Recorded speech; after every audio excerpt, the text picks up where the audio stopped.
What's up, everybody? Welcome back into the Dynasty Trade Show. We're glad you're here. Hope you had a great 4th of July, enjoying your Saturday. Everybody loves a nice 3-day weekend. Some people got 4. Adam, that was not me. They're not just giving away free days at my work, apparently. I asked. Really? They didn't do that for you, huh? No. Welcome to South Harmon. I think Brownie, the 4th, got rid of him, too. He doesn't want to turn on, so he's had enough. And Mike, I'm wearing a Giants jersey. I was trying to go, red, white, and blue. I got neighbors, and I'm thinking the Giants are about as American or un-American as you could make it in all at once. Like, they keep having fans, but man, it's been a tough scene for them too. You were gonna put on America's team? Yeah, well, I was gonna, but then it's like I figured you would. Honestly, you got the WoRP No. is life, worp.life shirt on. I love what I'm seeing out of you. America's team's the Eagles now. Welcome. We've taken over. Yeah, I mean, we're on the same wavelength on that. I was going to wear Saquon, but I kind of figured I was like, I don't want to wear the same jersey as him, Well, speaking of same jerseys. Speaking of same jerseys. Certified shit, How is You get some American good stuff. for that? That's what independence is all about, buddy. Certified shit, Yeah. Let's go, man. Go check out Certified Shit. Get yourself a jersey. Get yourself whatever the hell you want, honestly. They got, if you're into jerseys, if you're into small shirts, whatever your flavor is, buddy. Also, if you have a little more respect for yourself, you want to get some signed memorabilia, signed shit, check out the setup that Mike has behind him, man. Red, white, and blue, all over the place. You can get whatever you want, wherever Simple. you want. Yeah, and if you want to be surprised, you could just go for the box break and see what kind of beautiful thing you just shows up to you. And if you really want to celebrate your independence like someone else did, like somebody joined, I think about like this is actually you becoming an independent Dynasty player.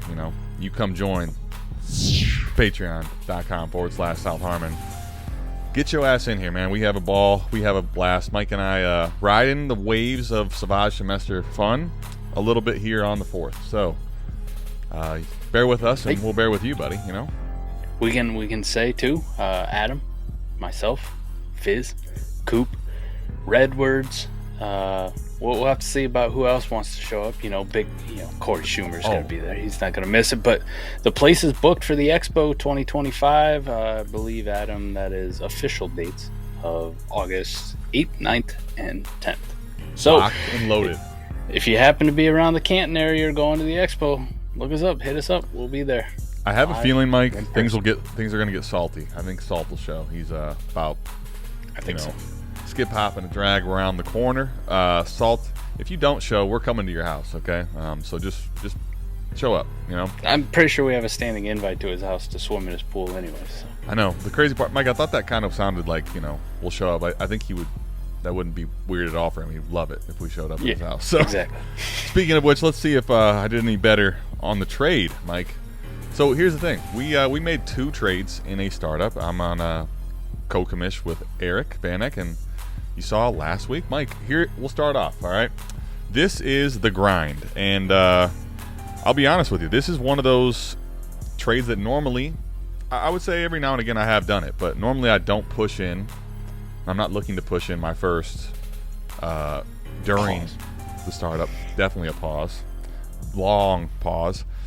But Shit Talking Metro, was a team that Shit Talking Metro made some interesting moves as well during the draft, and Fresh Grub already had picked up some firsts. So you could tell at this 706, like he really wanted to move it. He's in the league, he's in the chat, looking for moving for futures. And I'm talking with him, like, you know what? Let's test how much he wants to move it, because I'm kind of calling this bluff. I think he wants to move it, and so at this point, I wasn't just going to send a first for the 706, Mike. I'm like, we need the 712. He had 3 picks kind of in a row in the 7th round here, so I was like, if you give us the 706 and the 712, I was just trying to give him the 910 and a 26 first. We ended up throwing in a second, and he gave us back a 1604.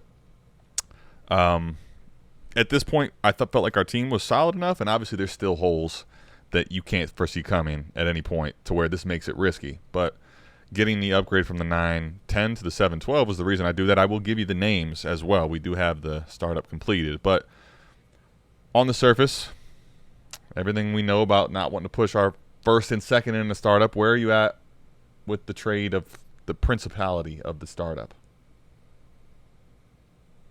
Mike's like, listen, we're independents, but I ain't fucking talking. This is about to kill you. Yeah, I'm not a big fan of trading my future first in the startup. Okay. I guess that opinion could definitely change depending on who was there and who you took, right?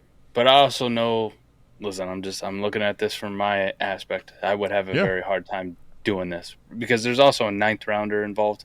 Yep. Even in a lineup league, like I have a pretty good idea of what I'm looking at in the ninth round. I'm sending away something pretty decent here for the 16th who really gives a shit, but the 2 7s, unless it like really blows me away on what players you guys ended up nabbing that are really safe and secure in that dynasty value. For the most part, I'm going like, yeah, always risking that first and second over the summer has never ever really worked out very well for just about anybody who's done it. So Yeah. I mean, this is coming from the guy at one point who was like preaching to people, you should be trading your future sure. first for Antonio We used to tell Gibson, people who's to a pick a seventh direction. rounder. We would Yeah. say pick a direction in May. You need to pick your direction, right? But Yeah, we did. yeah, and I mean, I would say more often than not, Mike, I still preach the same thing. I'm let's get into the details, and I mean, it doesn't take rocket scientists to know Mike has a stance that I also agree with, and on the surface, if you said something different, I'm like, okay, man, it's the 4th of July. Let's snap out of it. Tell me something I need to hear. Let's talk about, Mike, let's go to the lab, because I think that's kind of the first place we should look is you can see the whole thing after the fact. It kind of defeats the purpose, I guess, of what you would see, when we make the trade, but it is what it is, right? What's done is done, Dad. Are you gonna invest or not? Right. So here's the team as it shakes out, and I'll tell you the players that we get. Now, we basically, Mike, by trading the 9-12 and I'm sorry, the 9-10 to get the 7-12, we also had the 8-03. So we actually, and we still had our 7th round pick, right? So we now had 3 7s in the 8-03. So the pick of 7-06 is James Cook. The pick of 7-12 becomes Kenneth Walker. Our 7th round pick, we end up taking Matthew Golden.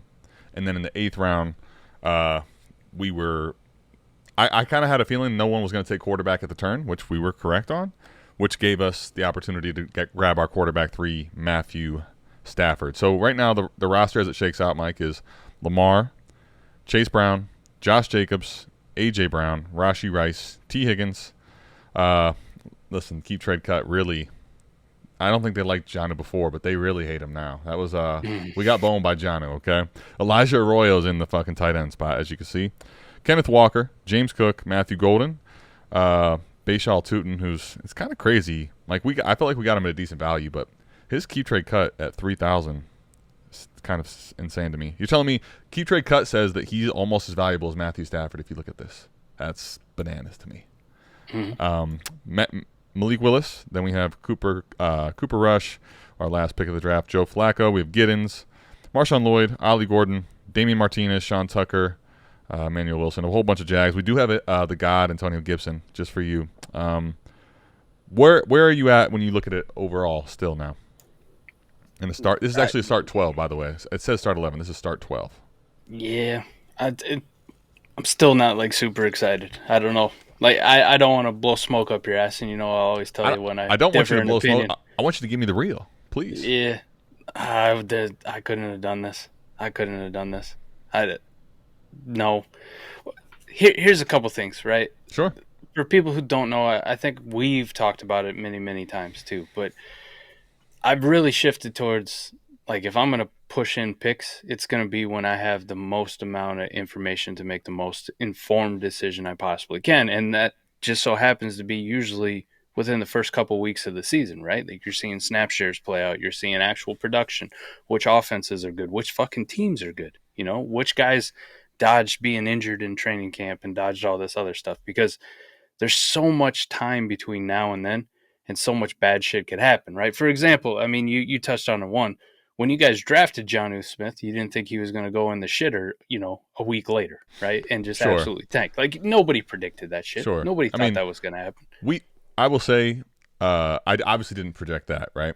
But we drafted him at the point of we went full A-Warp tight end life. Like, we were like, fuck it. So it still stung. Like, you're like, oh, son of a bitch. The only good news is we didn't get Pat Fryermuth as our tight end too, which would have just been our luck. But to your point, we didn't have a lot of high hopes for our tight end, but it still was a pothole you just hit right before the season starts. That's just one example though. But like, and that was at a position that you were already planning on being weak at. But you look at the rest of your team and you're like, okay, those running backs are solid. You like the wide receiver core, but what if something similar happens to any one of those other guys? Sure. Between now and then, now you're like, and we're down our first and second already. Son of a bitch. Yeah, I mean, I think, and coming right out of a start. The second part, coming right out of a startup, the parity of the league is never going to be higher, right? Sure. So I don't want to be the one who has the least amount of assets, even though, hey, like we kind of won the race right out of the startup. Look at this squad. This looks pretty good, but the attrition hasn't even started yet, and you're already down future liquidity, right? Like future moves. Where, listen, all that shit can happen to. I mean, Keep Trade Cut's got those fucking ranked, you guys are 300 points difference between 1 and 9 at this point. Of course. That kind of shit could happen to any one of these teams, right? But what if there's one that's lucky enough to dodge it and you're the guys who suffer it, but they still have all their liquidity. They still have their ability to make moves and keep adding to their squad. Like, winning the race right out of the startup usually ends badly. Yeah, I mean, I would say I hear you, and I definitely can preach the same message. So I'm not going to tell you that you having that stance isn't warranted. To me, in a start 12, it wasn't necessarily about looking our rosters juiced. To me, Mike, our liquidity. Now, granted, if we hit everything disastrous, our here's the truth about it. Our picks weren't going to save us in that scenario if everything goes off the rails, right? Here's the one thing about it I can tell you. To me, even if we have a couple injuries, like we have a lot of players with a lot of value that we can tear down from and try to make moves off of that are in the top 7th round picks, right? So we have, it's not necessarily that I have a great starting roster, which of course you want to have that in the lineup, but knowing, speaking of which, let's go ahead and let's go take a look at WoRP, by the way, because not that that's going to save us here, okay? What's done is done again, Dad, all right? Are you... the damage to the boat, which we will fix. But, Mike, when I look at WoRP, knowing this type of shit right here, to me, it's going to be, if we need to, obviously we don't have our first now. Like, can't go back and get that. And it would be nice to have our first, for sure. But, Mike, look at this wide receiver line. Look at that running back line. To me, trading away those players and tearing down if needed is going to be something that we can lean into, because I think we do have quite a bit of depth up top in the 12 team. But to your point, if you hit a bunch of potholes, this is the one error I think in the mindset of like, yeah, your first can help patch some stuff together, can a second as well. But if you hit 3 or 4 serious injuries there, like, you're still in a big fucking problem regardless. Definitely. Like you're still going to be cooked regardless. But I don't know. I can never go back to those old days where, I'm picking that direction in the startup anymore. Like, I don't know. I've evolved too much. I've learned too much. I've been hurt too many times. But see, what I will say, we're going right back to the well. Trust that's the I know reason all why. The red flags. I know all the red flags of this chick. We still going back. Well, I will say this. Be different this time. Here's the thing, right? When the chick is, everybody's trying to go get the chick, right? Yeah. You know what? Maybe we should let someone else put all that time into crazy. But when that chick's kind of just, it's almost to the point, I think, where the value to me is, like, for sure, a first for a 7th has way more risk than it does positive to gain. But I think that the biggest thing is that we have now with Cook and with Kenneth Walker 2 huge players on our team that we can tear down from, because this in a start 12, in a start 12, Mike, look at this WoRP. It is going, people have no idea how much depth you're going to need, and they're going to have to come buy it from somebody. And the one thing is that we helped the guy get closer to picking a direction too. So if you're trying to go pick that direction of getting picks, you're kind of SOL because I think he has now Fresh Scrub. I think has at least 3, if not 4, future first too. Not bad for him. Well, here's what I can tell you, Mike. I do like it because I think it's important also to zig when everyone else is zagging. You should never do this. Well, you know what? I'm gonna fuck around and find out, and I like fucking around and finding out because what's done is done. And Mike, what I don't here let me ask you this, and this is I think something to think about in general when people critique your trade, which is Mike and myself, right? Mike, what can I tell you right now to make you say that you would like the trade? Nothing. That I would like to trade? Right. Nothing. There's Correct. nothing you're going to tell me, right? Because Right. it's my personal. It's Exactly. my personal opinion, and I'm giving my opinion on what I Of would course. do in the league, right? The reason I want to highlight that because sometimes I think people end up getting stuck on what someone else thinks about the trade in a good way or a bad way, right? What does it matter at the end of the day? There's nothing I could do to tell you that this trade works for us. One thing I think is going to be interesting is the whole league is kind of we went in with the mindset with this team, Mike, not forcing startup contention, but once we felt like it was good, we're going to try to lean into it, and it'll be interesting to see how it devolves. But the point I'm making is that if you like your trade and Mike and I tell you it's stupid, there's going to be reasons why we say that. But if you believe in it, just because we tell you it's terrible doesn't mean that it's for sure going to be that way. But you have to be, honestly, I think, willing to make multiple moves. You can't just go off of one trade in general ever and think that's going to be what wins or loses you the league. I need to get out of this, and I can't get my buttons to work. We're stuck here looking at this warp. There it goes. Okay. I'm like, what the fuck? Speaking of which, let's get off of this because Mike is like, listen, this is kind of like when Ransom Bob won't stop talking. I don't want to see this trade anymore. You guys let us know, though. What do you think of it? Come clown me and E. Mike, Koopa Troopa is making a trade. He's receiving 2 first. He's sending away J.J. McCarthy. Lineup start 10 on the surface. Where you at? Well, I'm glad he upgraded and elevated because he had asked the question in the Discord talking about just like a first.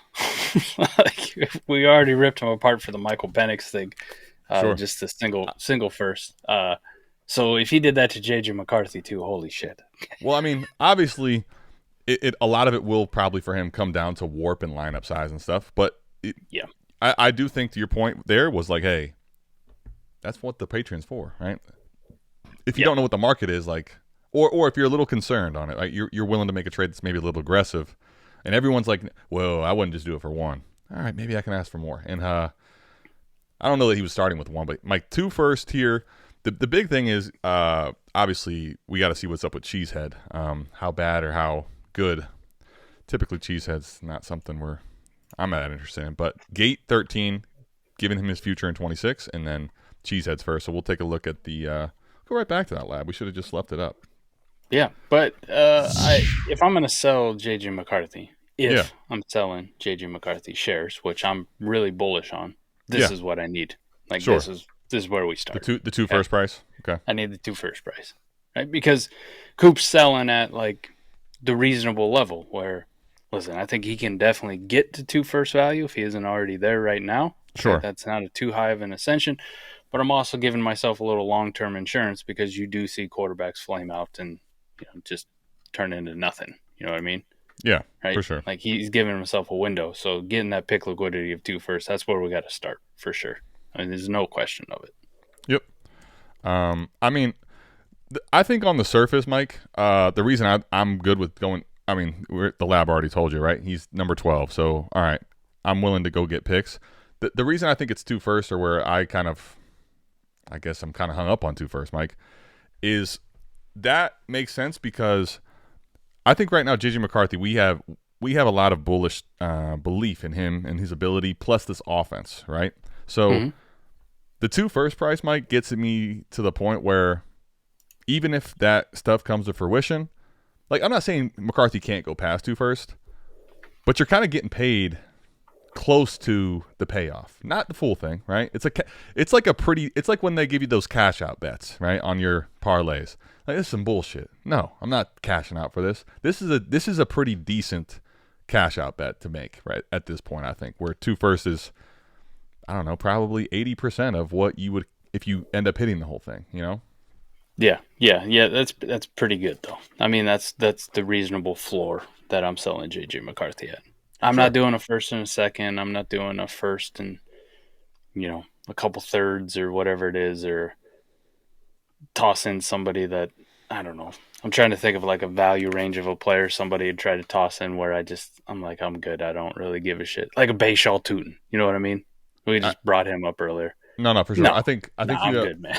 I think it's a point that you're making here. I think it's a valid and one that needs to be talked about. Sometimes a little more I think understanding the assets you have and basically being a little more discerning of, I'm not going to just let you kind of feel like I'm getting nickeled and dimed, right? JJ McCarthy is going to be one of the ones that I'm going to be controlling the type of assets I get back, not just the value I get back.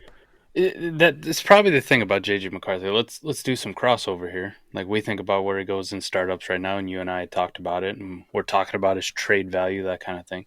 Sure. But let's live in a hypothetical world where JJ McCarthy, who's going to be a rookie this year, right? His first year playing, Mm-hmm.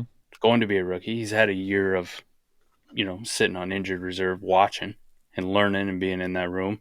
But he's getting starting reins. So it's a rookie quarterback with first round draft capital to a great situation, great offense, great head coach, the whole works, who's mobile, who will run with the football, has great weapons. And we know he's starting from week one. Like they're giving him the fucking keys. If JJ McCarthy was in the rookie class this year, like if that's where he was, he's going what, 102, 103? He's at least in that conversation, is he not? I mean, he's a top 5 fucking pick in this rookie class. So you think about he's definitely in the top 5 of 25 class for sure. So if you do that crossover with anybody who's in that part right now, Tet, Travis Hunter, Hampton, Genty, Cam Ward, etc., the top 5 that we have right now, like, are you accepting anything less than 2 firsts for one of those guys at this point? Like, you're like, first and a second was good enough. No, I get off. I think for depending on the position, right? Like quarterback. Yeah. This is honestly where quarterback Mike also could get into the mix, though. If the WoRP is not very good to quarterbacks and not favorable there, like, okay, I'd probably be. I guess what I'm saying is if there's a clear WoRP conversation here, like I'll let Tech go for a first, and if you're giving me maybe not a full true liquidity, but I'm getting close to the value and I'm okay with the assets. To your point, though, I'm not going to just let you give me a first and, I'm going to make my value up with clear second round picks that have total risk of falling off of a cliff value-wise early in the season, right? I'm in agreement with that. I think here's the other thing about this trade before we get into WoRP, Mike.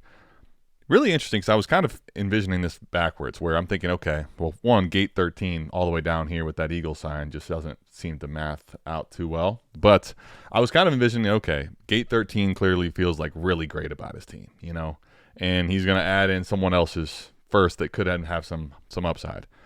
This is it's the same for Coop, but it's the opposite. Gate 13's team, I guess my problem with the other side of it more than anything, listen, I like having a lot of shots at J.J. McCarthy, and Mike, I drafted him a lot just because of the cost of him in the 24 class because of how many players were there. It ended up looking like an L, and it was an L, honestly, because he didn't play and his value went down. However, lo and behold, it recovered without him playing at all to very similar to what his value was, and now I have a bunch of shots at it. I love that when I have a good team, or he can kind of come in and I can wait and see. I don't have to feel like I need him to come out of the gates firing week one. Mike, you're telling me I don't like the idea of I need J.J. McCarthy to be him week one and every week for the whole year of his essentially rookie season here, right? It's not to dismiss him. It's I don't want to lean into this trade, man. When your other, speaking of the Vikings quarterback situation, your other quarterback, Sam Darnold, that was your quarterback one before this trade, dude.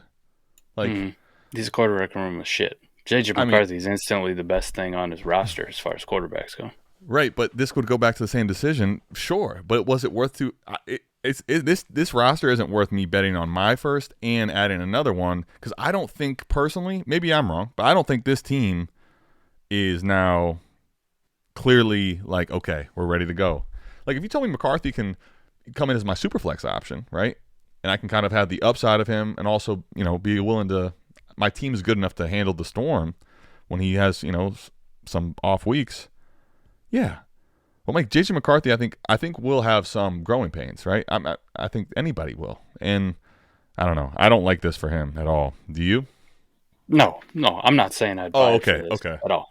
Okay. That wasn't the question. The question was in regards to Coop, and I'm saying no. I like it for Coop a lot. Yeah. I didn't want to. Like, it's actually funny. I want to give a shout out to. I wanted to give a shout out here to Joey Cheesesteaks. We're getting ready to send him a hat giveaway, and he was asking me questions about a team review, and he's like, "All right, you know what?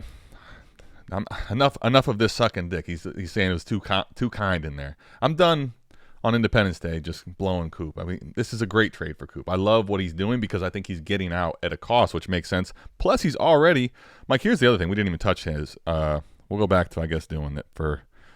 I said all that just to go back and blow him a little more here. Mike, look at all these firsts in 26. You got the whole damn pie, dude. Mm-hmm. This is a great. This is a great trade for Coop, personally, in my opinion. Yeah, it's a good trade for Coop. And if I'm Gate, I'm not putting all my fucking eggs in the JJ McCarthy basket for 2 firsts. Yeah, I mean, like, there is a scenario where I would do it. This definitely wouldn't be the one, man. No, but just on the concept of selling him in Coop's position, I get listen. I want to control more of the 26 class. I want more future liquidity. I want to get off of a guy before. Pause. I want to get off of JJ. God damn it! I want to trade JJ McCarthy before anybody has the opportunity to find out whether he's good or not. You know what I mean? Like before there's a potential value dump. Sure. But as much as I believe in JJ McCarthy, I think there's a realistic downside to it. But if I'm going to do that kind of move in Coop's position, we got to start, at 2 firsts. Like this is, I'm drawing a pretty hard line here, where it's not going to be a whole lot of fancy schmancy from Gate here. Like, let me give you one of these, which is going to be this super late one, and then fuck around and add something else in that maybe will entice you. No, I mean, the bet with McCarthy, if I'm a rebuilder, is I'm looking to probably still capture some of the upside and youth euphoria while he's playing well, right? This is kind of getting me off of it at a price where it's like, all right, I can let all that go. I don't even think we really need to look at WoRP because if you're Gate, it better be fucking really high for quarterbacks already. Like that should be established. So NFL legends, I think Coop is at the bottom of the league, but is a legend in the making. How about All-Star 288? Like it's 12-team Superflex PPR, half-tight and premium, 0.25 points per carry. Lineup start 9, so we're talking shallow. I'm going to be honest, just on the surface, I don't have to look at the other side. Like in a shallow league, I don't know, man. ETN, Likely, and Adams just don't get me all hot and bothered here on a 4th of July. I want those fucking picks. No question here. I don't have. I didn't even know what was on the other end. I'm just like, all right, it better not be much. And like literally every single one of these, Buckeye Flyer, he represents this state terribly, and we don't have much to offer in general. A first or Adams right now? Come on, every single one is a clean sweep. I'll take the first. Second over ETN, second over Likely. I mean, case closed. All-Star 288, my ass. The quickest All-Star game we ever saw. Ripping. That's I don't know. I mean, Mike, do you want to go back and give any more? I feel like that one's easy. Clean up. I do not. Right. Okay. You broke it down. Every single piece. I'm like, you might have somebody who argues Adams worth the first. Good luck. Okay. I mean, I could see that, but like at this time still, it's July 4th. We just hit the summer, like. Yeah, I'm good, man. I would maybe make that move like when the season's in play, maybe. Like we're not even close to play. I don't even care if I was a super contender in that league, and I had the Adams, the ETN, and the Likely. Yeah. Right. Somebody comes to me with that trade, like I'll give you these picks. Okay. Right. Like, I'll go buy some similar shit here in like a couple months that probably better and cheaper anyways. So Mike, thank you. We bought with the player we got with our first when you break that deal down and earlier was Cook. Okay, there's a much different appeal with James Cook even now than Devontae Adams. Like, I don't know. And then the seconds that trade overall is just you got picks burning a hole in your pocket. And why are they burning a hole in your pocket in July other than it's hot outside? Yeah. Dynasty of pretend experts.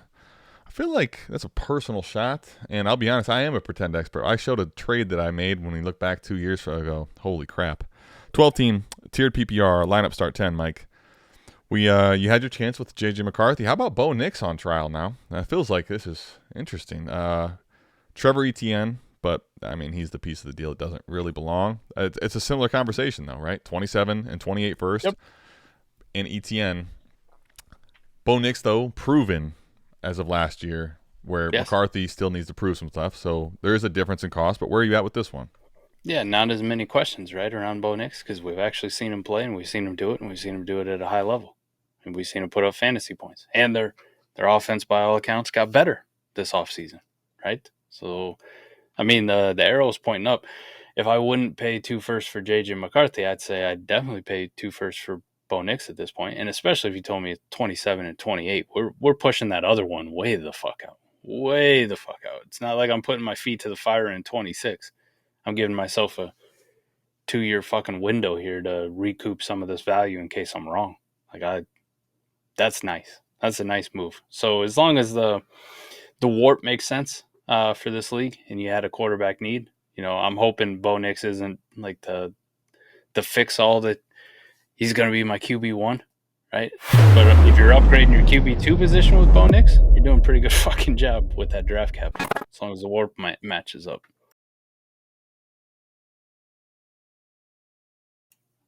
So much Adam muted himself. He's like, I ain't talking about this one. That's how good it was.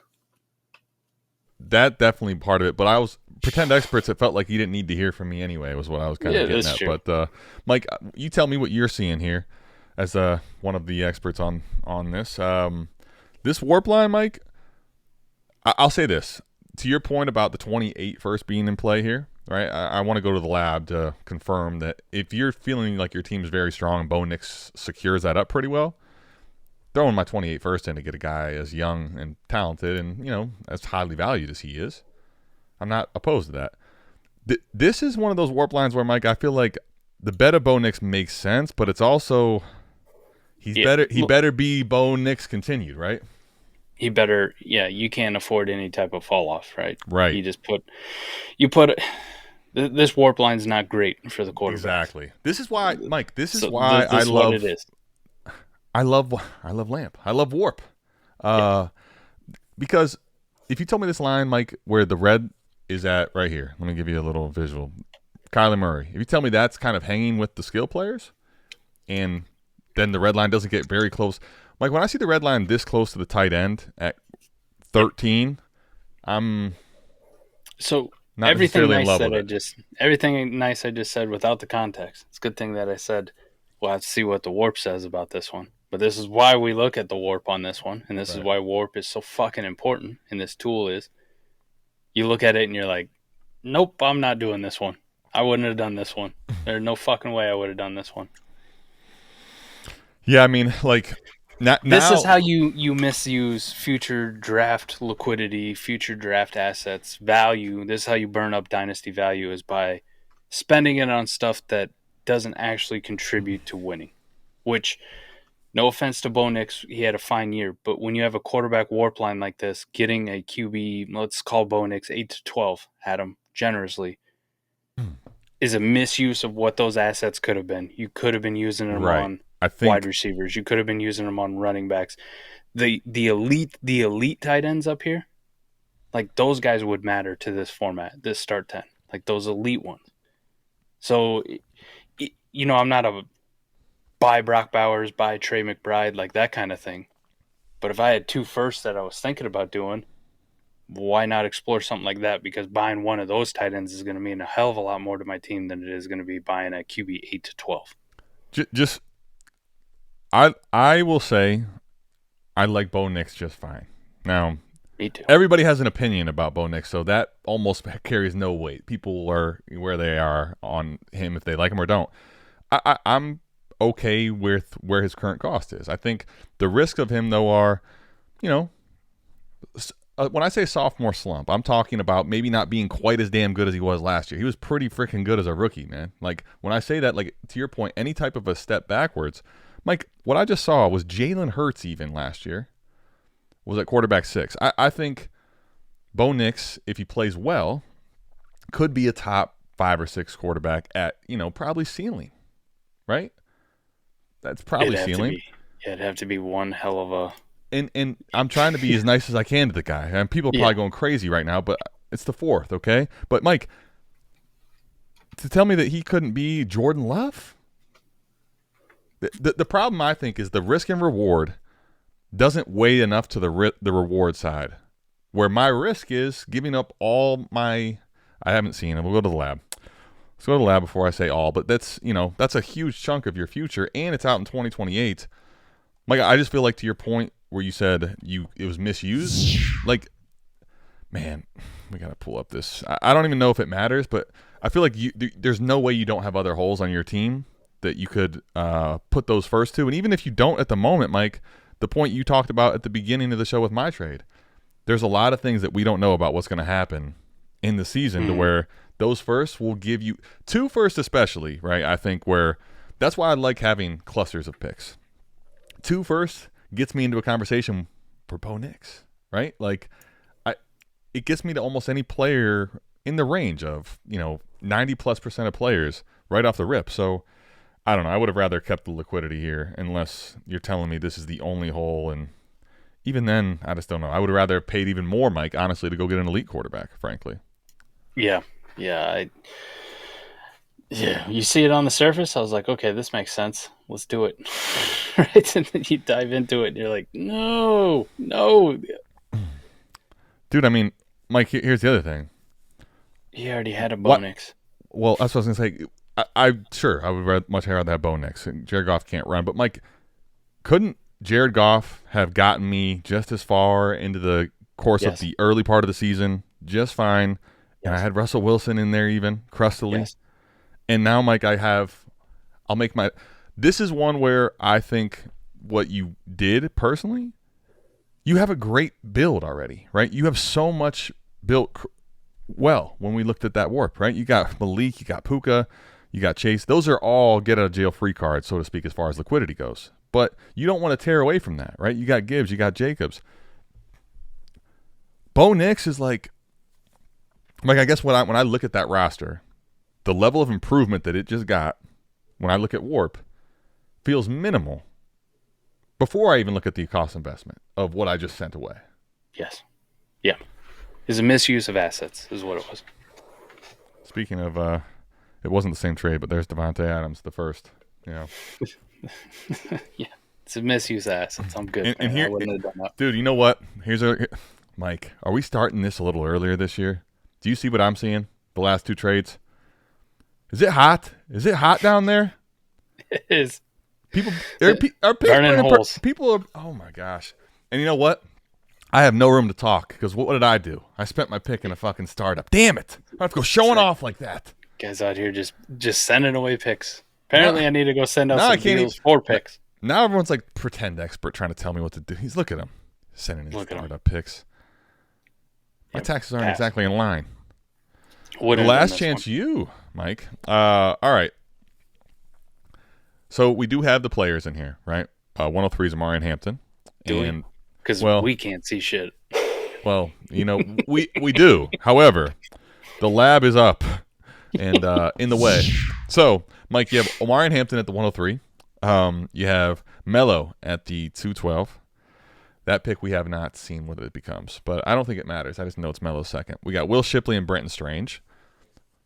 Kenneth Walker and George Pickens. Lineup start 11, so, a little thicker rosters, but I don't know, man. Amon-Ra Hampton feels a little different than the rest of the trades, but Pickens certainly over the 212, Shipley and Strange. Where are you at? Yeah, Pickens over Strange, Shipley in the 212. That's pretty clear. Easy. Yeah, that's pretty clear. Amon-Ra Hampton over Kenneth Walker, though, for everyone. That's not hot, is it? That's not spicy. Yeah, okay. I mean, it's essentially this trade is essentially deciding in the start 11, which will, this is going to be a WoRP discussion, but which part is the more important piece, right? Is Pickens being so much more valuable than Shipley, 212, and Strange when you tear down to Walker worth it, or is it like, no, that's way too cheap to go get a first round rookie running back that's got way kinds of upside, right?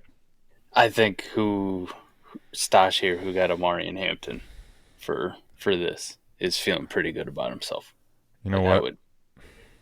I'd feel really good about this. Right? I would personally. Like, I'm okay. I just talked up George Pickens too with Fizz Friday night show. You know. Yeah. Like, I like George Pickens. I like him. It's actually we're actually recording this as it's live, right? I haven't been able to see it yet. I believe it though. Fucking crazy. I don't know if I like Kenneth Walker. You know, like but Jesus, you got everything that you wanted with Amon-Ra Hampton on the fucking Chargers in the first round of the NFL draft. Like, the hit rates on those running backs are phenomenal too. Let's go here. Amon-Ra Hampton's gonna hit. Yeah, this is such a big warp conversation. I think there's a couple different ways to look at it, and obviously I think beauty is always in the eye of the beholder. And Peter is I'm getting deja vu, Mike. I thought I was just tired, but I'm like, wait, is this Peter making another fucking Peter? What the hell's going on here? Yeah, I don't know, Mike. But here's the thing, right? I think the reason warp can be, you're trying to figure out what you're trying to look at and how to evaluate it. Because in a start 11, right, Pickens, when I look at this warp line, I mean, dude, Cooper Kupp last year's Cooper Kupp was 1.5, right? Like, Pickens obviously very valuable. But to the same point, can't you find a way to not have to get rid of Hampton, go down to Walker, which, listen, Walker could certainly beat Hampton in points per game this year, but there's no – the days of that Kenneth Walker running back one shit is so far out the window and gone. Like, there's not the upside value to capture. Couldn't you – Mike, I mean, you're talking Romeo Doubs was over one warp. The reason I think this is important to think about from both sides, yes, Pickens is a big upgrade in the lineup start 11, but did you have to give up the crown jewel, or maybe I don't want to call him a crown jewel, but that type of upside of Hampton to get Pickens when you could have – there's so many other ways to get warp into your team right now. Michael Pittman is fucking – everyone hates, right? There's so many other ways I think I could have probably addressed my lineup personally. I'm not saying this is a terrible trade. I personally wouldn't have done it in this lineup start 11 because of I can also, with warp, find a way to make a cheaper move that's going to give me similar warp. That's the whole idea, I think, for me. Yeah, and I wouldn't have had to add, like, stuff on top. Not that the 212 or Will Shipley or Bretton Strange or anything, like, super phenomenal, right? T-Rock's out there saying Will Shipley to the moon because it – listen, I'm not doing that. But, Mike, he's any running back on a 53. If Barkley got hurt, I mean, he'd have a value pop. To your point, they're just not – they're not complete zero burgers, right?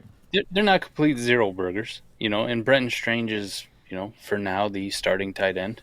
Right. On a team, a passing offense that made Evan Ingram look good in the past. And Strange had moments when he filled in last year. So, yeah, like, it's okay. They're okay players. But you got to add the 212 into it, too.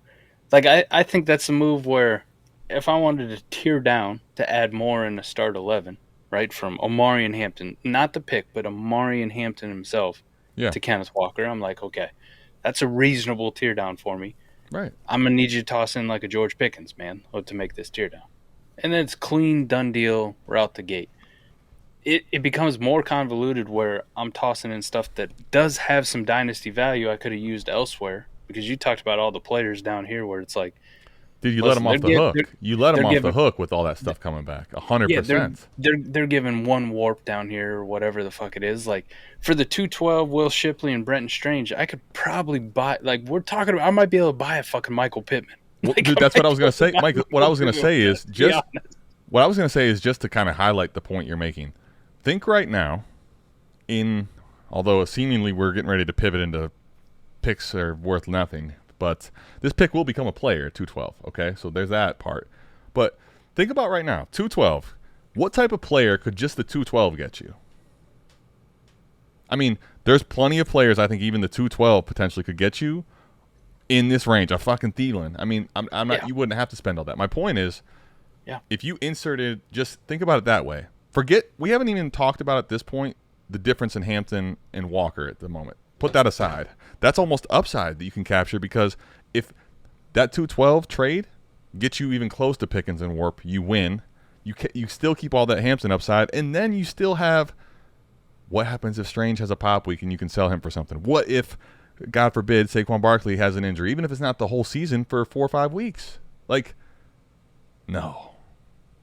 Peter, I tell you one thing. Speaking of misuses, we talk about misuse of picks and all kinds of things, startup trades.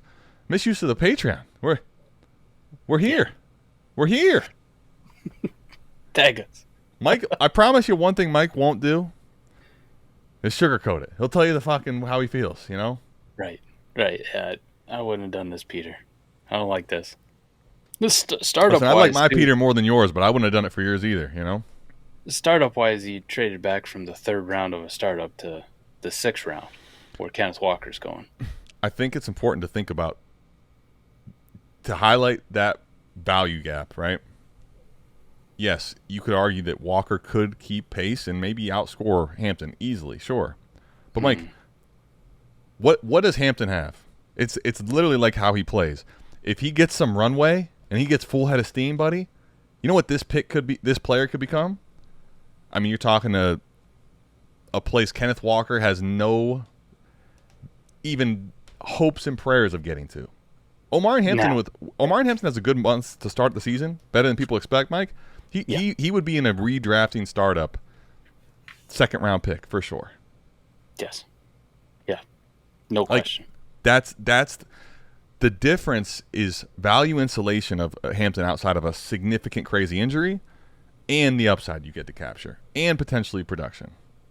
Yeah, I like Kenneth Walker for this year. I think he could have a nice big year, but sure, the value insulation between the two is just night and day difference. Because we've seen Walker Kenneth has Walker an injury, for multiple years. If Kenneth Walker's out and Sharps goes out there and does his thing, who cares about Kenneth Walker? Nobody. Yeah, he falls even farther than he already is. There's not a lot of room for value ascension with Kenneth Walker. There's a good chunk where Amari and Hampton can be in the same breath and conversation as Bijan, Gibbs, Genty. You can see that playing out. Yeah, I mean, I don't know. I don't think it's actually because we already talked about it with WoRP. Like, I can find a way, even if Pickens is a big boost for your team right now, I could find a way to address the wide receiver upgrade cheaply elsewhere. So, Peter, well, I'll tell you what, man. I've made some really bad trades too. Sometimes you have to make a bunch of bad trades before you make some good ones, Murray, KY, is acquiring Amon-Ra St. Brown. Mike, I'll tell you, I know for a fact we've hit it. We're pushing the timetable up a month. Nobody in June was sending 3 firsts, including a 105 for Amon-Ra. He was one of the guys you didn't do that for. Yeah. We've reached that peak season. We're just holy crap! Now. Let's go. People are ready. Okay, all right. Time to change the mindset, dude. I mean, listen, I love Amon-Ra, honestly. So it's like seeing this isn't something that's like I don't have this sticker shock other than I know this isn't what the market says. I'm okay with the idea that he's with the rest. But now the other problem is, I forget the IDP even for a second. Dude, when you start sending 3 firsts, including the 105, which is going to be one of Ted or Travis Hunter, basically, or a quarterback, right?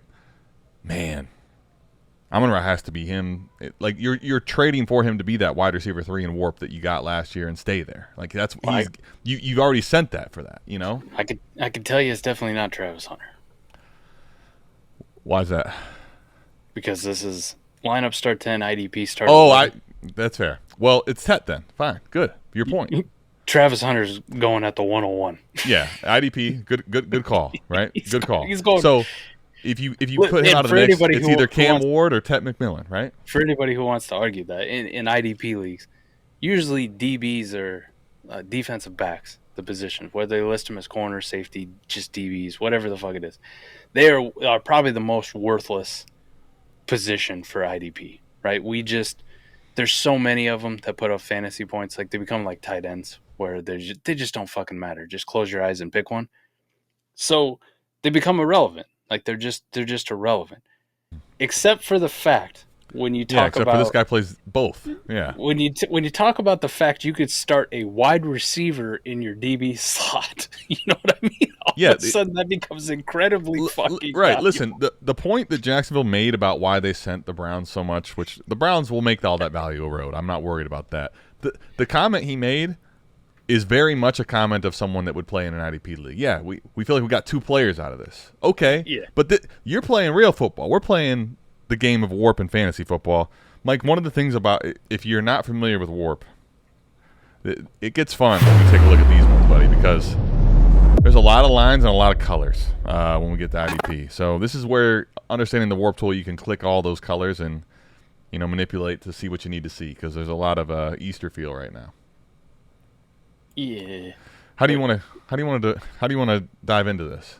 Well, you can see that pink line in there. There's DBs, right? You got a couple good ones, and then it's just a bunch of flat. Right. Who gives a shit? Yeah. Right.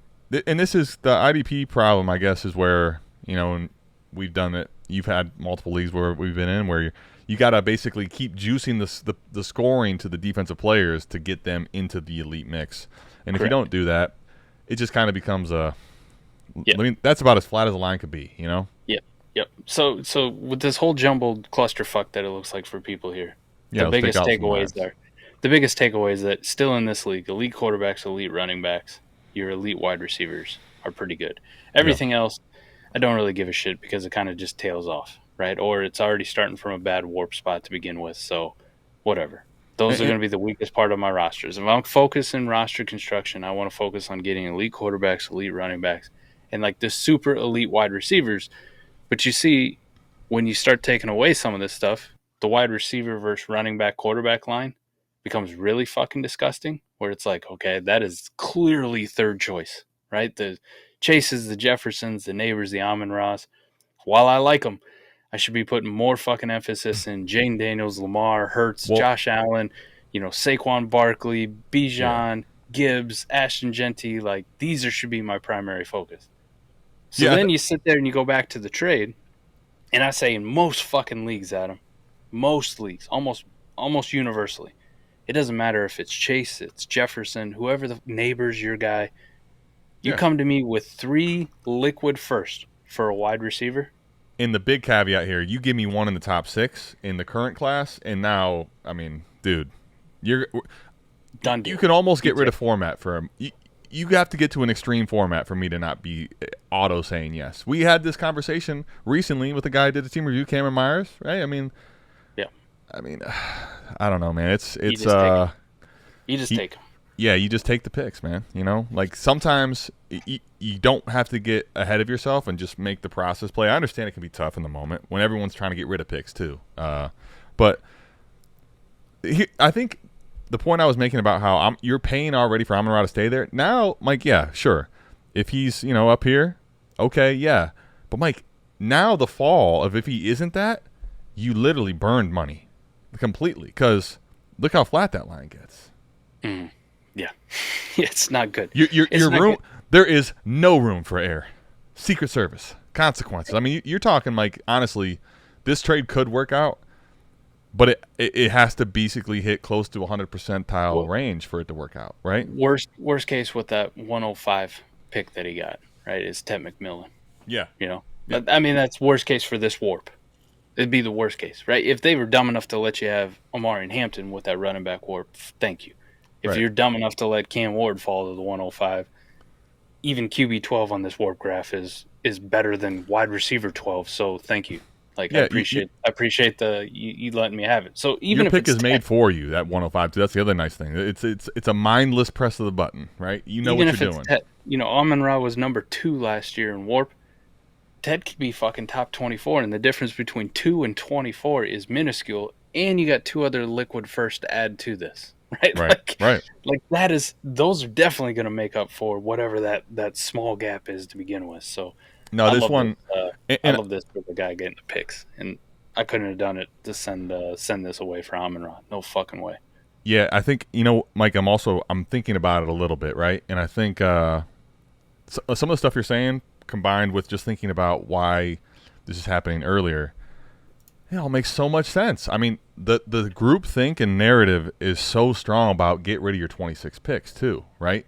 For a lot of people out there. So buy apples getting to them, man. All them YouTube comments. I was going to say, the algorithm, Mike, it's doing what it's supposed to do because those – I just think this.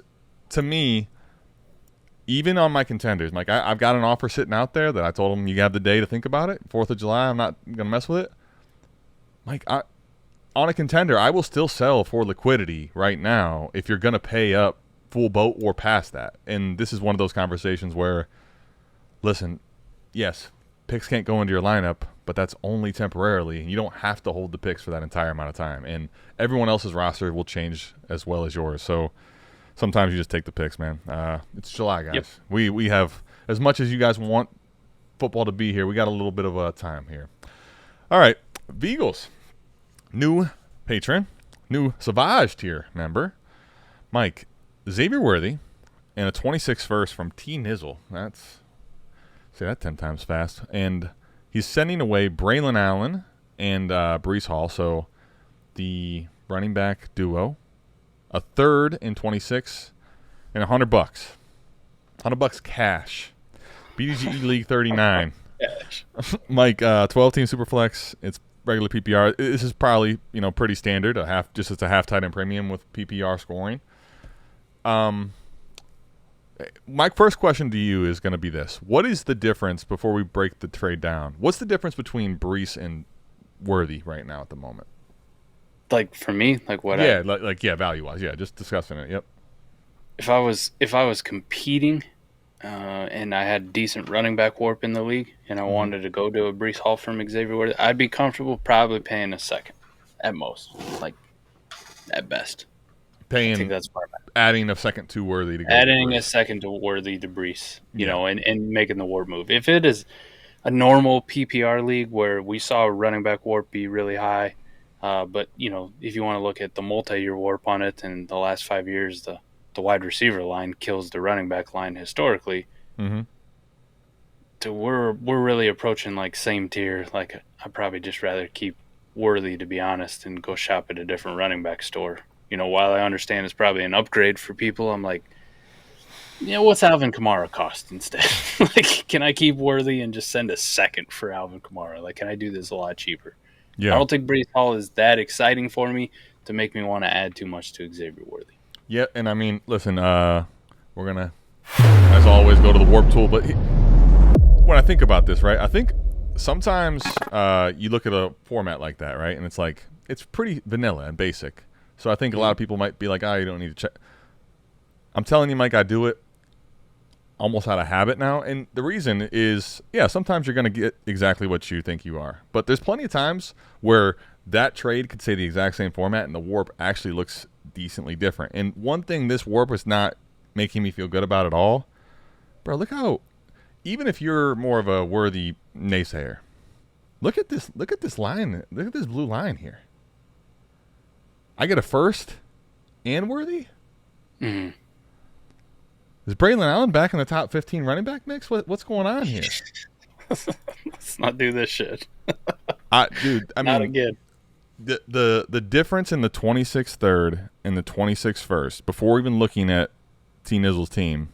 T. Nizzle, listen, I'm sorry, but I'm not sorry. It's Independence Day. We're going to just tell you how it is. I mean, if you're watching this, there's no way I could have done that, man.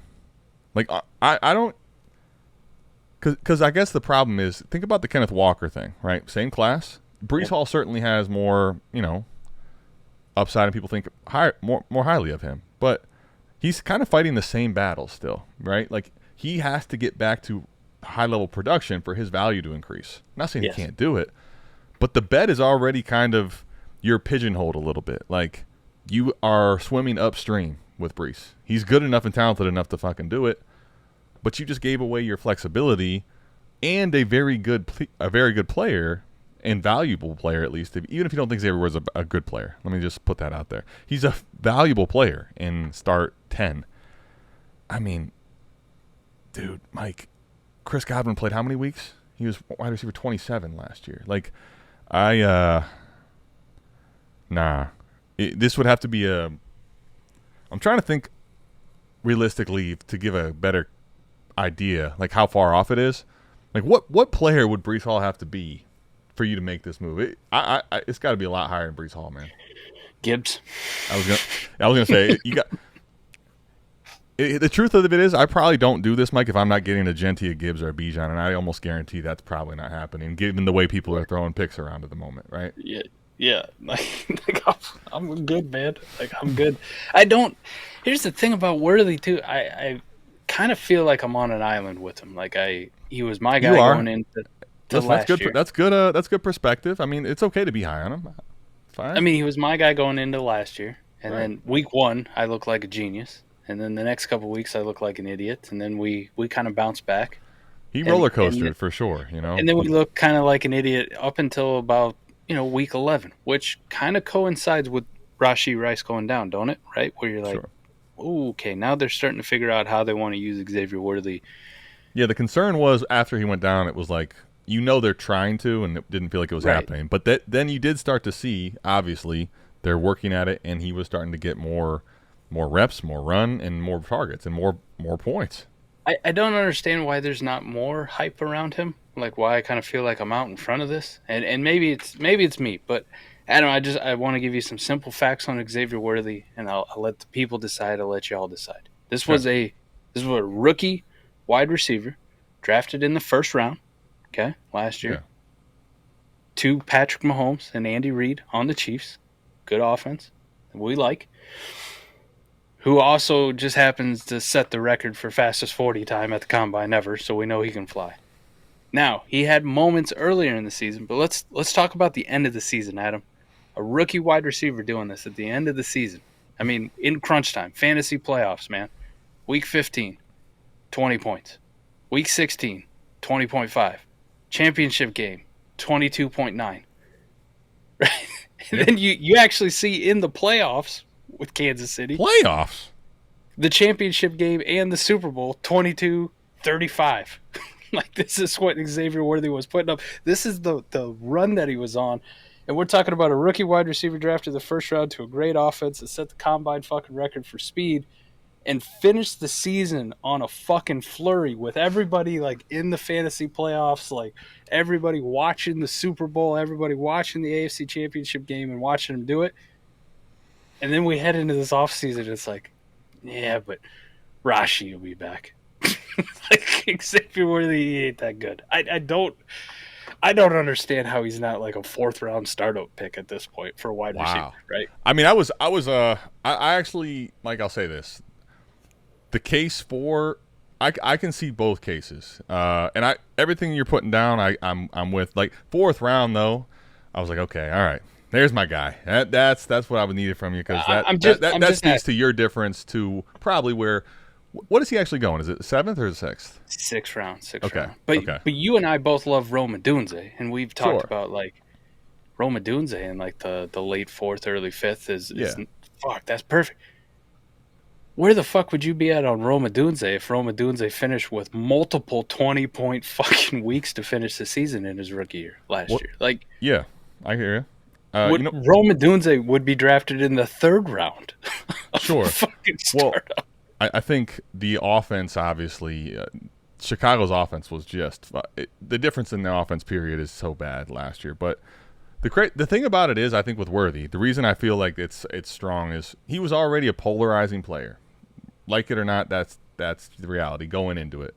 And like, people are not willing to believe, because I think there's a feeling of he by default had to get some of this run. Now, whether that's right or wrong, I mean, Rashee Rice is coming back, and I think if you were out, you're still not sold.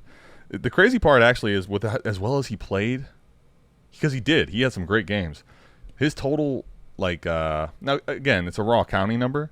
The guy was like barely over 600 yards. It's kind of crazy to think about, because I think, Mike, if you told me that he had done what he did for, let's say, even say 3 or 4 weeks sooner, I think it's to the point you're at. But I feel like people don't believe in the sample size yet. And I think the reality is the sample size this year is going to show people one way or the other, probably quicker than they want to realize.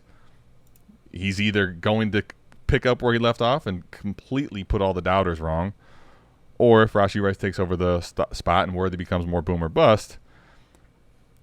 I guess here's my thing. I don't view him as becoming a JMO, and I think that's kind of where some people are. It feels like some people are worried about that. You know? And just for me, this is another first-round wide receiver that I was also very high on. So were you, who also kind of only had 600 yards at the end of the year, but finished as a massive fucking flurry. Yeah, and his WoRP was high during that last finishes. Yeah, and didn't seem to get the respect he deserved in the following offseason. Last year's Jackson Smith and Jigba for you and I, where we're like, dude, how the fuck is he still in like the 7th round? What the fuck are we doing here? Well, did you guys not see what happened last year? Here's the thing, we like Worthy, but let me ask you, Worthy versus JSN's profile, just not necessarily to you specifically, but to the masses, where do you think those lie? Different by a decent amount? JSN was more hyped up. Yeah. Was more hyped up. I think that's part of it. But even then, think about this. JSN at this time had, oh my gosh, man, I feel like pitchforks everywhere. You and I were like, no, this got to stop. So we've kind of been in this spot before with other receivers, and I think Xavier Worthy is more polarizing, meaning people needed to see more from Worthy to even begin to try to get in. I think that's part of why it feels like this, because it's a dynasty thing, right? If you don't believe in the prospect and you've only seen it for a portion of the season when a guy was hurt, I've seen people hate for far less. You know, that's like, you know what I mean? Like that's I think the reality is, like, they just ain't gonna believe until they see it. You know. But I say all that to say Xavier Worthy in the first, no fucking question on this deal. I was gonna say you can have Braylon Allen in the third and the $100. Go for it. To kind of burrito this thing, right? And to wrap it up, Mike. I mean, whether you're on the more of the naysayer of Worthy, meaning you think he's, let's say a 7th or an 8th even. Mike, I'll tell you this. I'm probably gonna do this, and I don't even like JMO. I'd probably be doing this with JMO in there in a start 10 potentially. Yeah. Like, even if you thought that, Kate, like if you're telling me that's the scenario, I'm still doing it. So if you think that, you're probably in. Mike, if you're anywhere near like the idea of, you know what, even if you don't believe Worthy could be the wide receiver 1 in the Chiefs offense, dude, this is. How do you not do this? You can have my $100. You can have my $100, Mike. You can have it. I do this. I do this for JMO. I do this for DK. I do it for Addison, Abuka, DJ Moore, Jalen Waddle, Matthew Golden, George Pickens, Tyreek Hill. There you go. Mike Evans, Ricky Pearsall. What I think, I'll say this. Whether when I'm making a move like this, regardless of what people think if I won or lost, right? I'm always thinking my next move. The thing about this trade to me, where Eagles has, sometimes people don't necessarily know what they have until it's too late, but like, you now have a potential, because of everything you said, you do have a boom potential and value here, right? To play around with. Like, if he starts hot, he goes into a 3rd, 4th round conversation, you can just pivot then, right? And net a ton of profit and still have that first. So the upside versus with Breece Hall, right? We talked about it on that side. Breece Hall is going to have to prove week in and week out that he's going to be able to do it while Fields is running, that the offense is going to be good enough. He's got such an uphill battle. That value spike, I mean, unless he goes out there and goes, 300 yards and something bananas, that value spike isn't happening. It's going to take some time. He's his absolute ceiling play is like all of a sudden we get a resurrection like Saquon last year. That's what I mean. Like, he's going to have to come, and the Jets offense is probably not putting up Philly type shit, right? One, it's probably not, but let's just hypothetically say it was. Let's play it out. Let's have fun while it's July. Yeah, come on. Philly run first team, great offensive line. Saquon almost set the fucking rushing record last year. Broke off Saquon didn't even need to. He's capable, but he didn't even need to catch, right? Numerous 60-yard touchdown runs, left and right. Winning jerseys for Adam like every week at this point. Won a jersey for me, care of Adam. Fanatics even paid attention in so many jerseys, So that's what happened with Saquon. I say all that to be Saquon's not super old. Right. Dynasty startup ADP right now struggles to be like a mid-second round pick. But that's so what I'm glad you said that, because even if we play this out, what has to happen for Breece is he has to return and stay for a while, how'd Saquon get there, Mike? Dominating the field. Yes. How'd CMC get there? Dominating the field. Like, not just doing it for a few weeks. Home run plays and clean up week after week after week. I mean, hey, everyone makes their bets and they live with them. I make a lot of bad bets, but I couldn't stomach this one. And Mike, can I tell you the lineup thing? I'll handcuff when it's reasonable if it's like way down the line, and that makes sense. But the Braylon Allen thing is like, you giving me a fake value like included too? No, I want the Vigal side of this. Why did I even talk? I said I'm not going to be blowing people for the fourth here. It's just Vigals is Koopa. They're all getting it, man. That trade's too easy, dude. I feel like it's, I don't know. It's almost a full first in value off. Not quite, but it's close, man. That's a home run. Easy. Yeah, I'm not doing that one, man. I'm not doing it at all. But, hey, we did learn. This is the 4th of July when we're recording it on Friday. Might get to see some fireworks tonight. But while I'm enjoying some adult Skittles, Nice. staring at fireworks, I'm going to be firing off some deals, see if we can't get some fireworks going, because apparently it's pick burning season, baby. I didn't know. Some Dynasty fireworks off in your league. Dude, Mike, a lot of times when a couple AMAs ago, I remember I did a thumbnail, it was that, right? Where it's like, try to get some stuff brewing in your league. Mike, we're ahead of time. We're ahead of schedule, buddy. Fireworks they're good and well. People are setting them off. Like, Let's go. I wonder how much that 26 class and narrative really. I think it plays a decent part into it because people feel like they're just. You know how many 26 firsts were in this trade? It's not a very good thumbnail, so it won't be what it is. But Mike, I can tell you, there's 2. How about we didn't have one. Peter was the only one that didn't get the. Come on, Peter.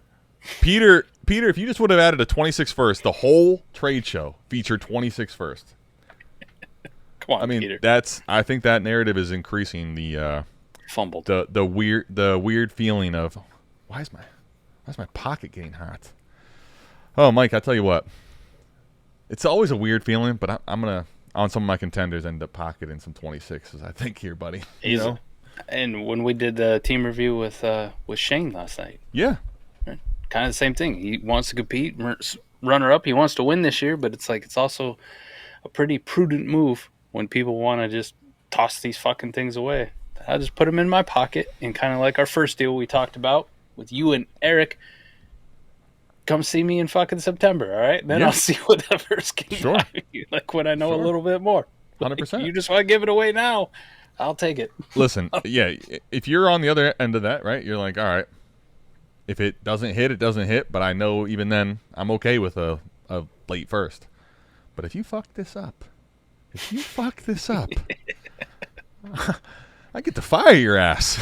I'm going to look like a genius to the board. Yes, sir. So if you do want to get a team review, which we've been seemingly getting more and more of those, I need to get a graphic for that too. DynastyTeamReview.com, buddy, I think we also set the record in the history of the trade show, which is going to be hard to do because we've been doing this for a minute now. Dude, I was going to say, if we set the record for the trade show, we're hundreds of episodes in. We set the record for fastest analysis on a trade where we skipped the next one. I'll be honest. Like, what is this? Yeah. And Mike, I'm sorry for ripping. Listen, it was a great trade. I didn't mean to dismiss you, but it was like, hey, this is an A. I don't need to look at this test anymore. I've seen this fucking grade sheet. This is exactly what you're supposed to do next. Yeah, we good. It was kind of like if you're the barber and a guy comes in, he's got no hair. You keep him in there a little longer. No, listen, you're done. Good. Here's 20. We're out.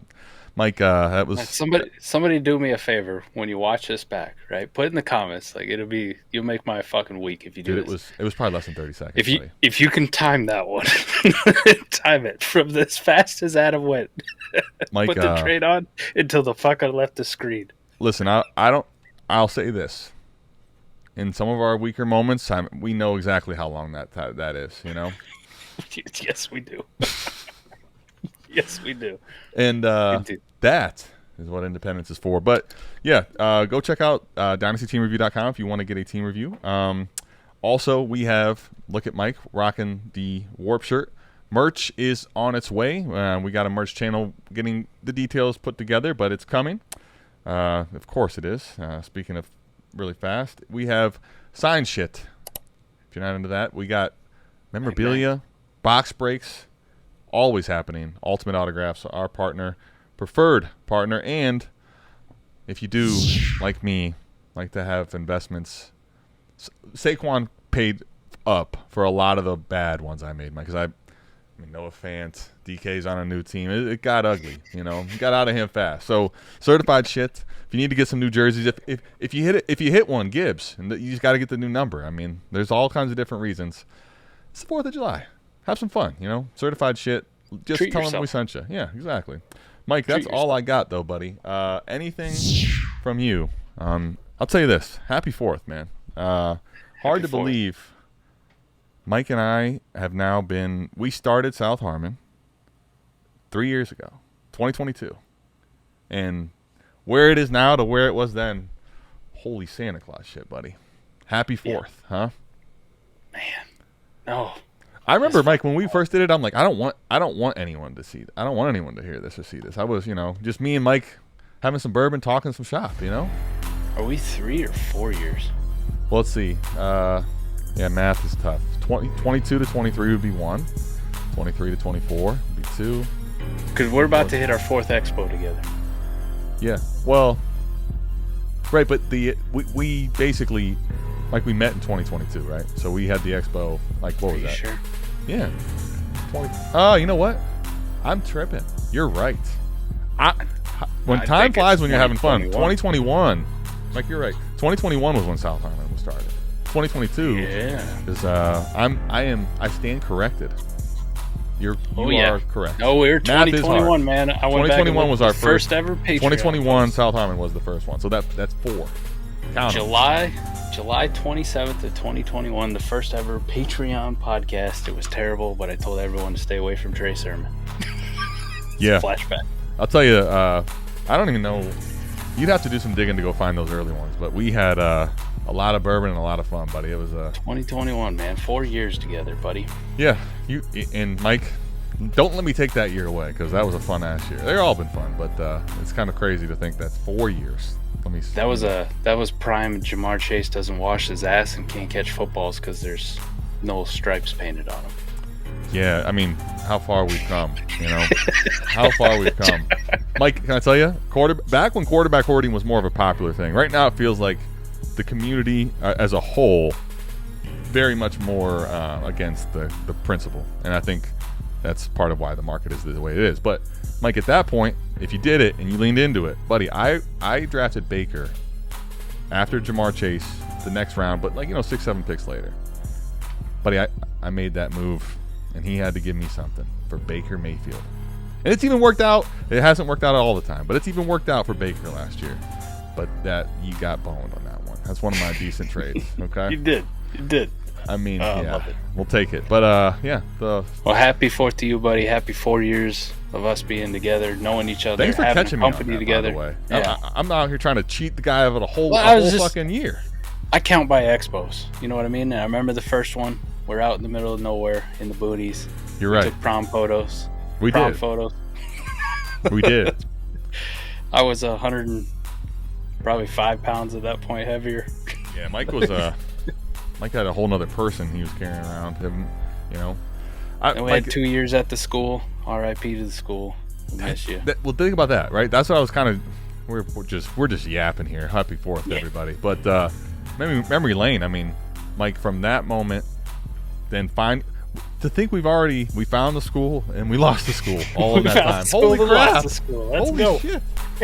Speaking of which, that's why you don't want to send in all your picks, because things can happen in a hurry. That's a good way to wrap it up. And I'll tell you this: make sure you're having fun and wrapping it up out there on the 4th. What the hell? We will see you back here, same time, same place, as we wrap up the trade show. We're out of this thing. Peace.